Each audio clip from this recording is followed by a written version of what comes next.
এখনো কি করছো তুমি? এই তো মাছ ভাজছি, মাছের টক করবো।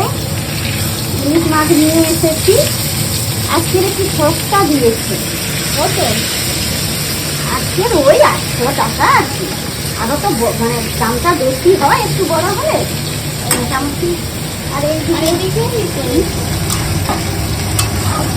এইদিকে চিংড়ি মাছ আর ওই তো টক, এইটাই এখন হবে আর কি। তাড়াতাড়ি খেতে দাও। এই তো দিচ্ছি, দাঁড়া। এই তো কি রান্না হয়েছে আজকে দেখিয়ে দিই মেনু। এই যে ভাত হয়েছে, মুতরি ভেজেছি, তারপরে এই যে শাক ভেজেছি, ইলিশ মাছের টক করেছি, এই যে ঢেঁড়স এইসব দিয়ে টক করেছি ইলিশ মাছের। আর এই যে দেখো বন্ধুরা, এই যে কচু পাতা, বিলেতি কচুর পাতা দিয়ে চিংড়ি মাছের তরকারি করেছি।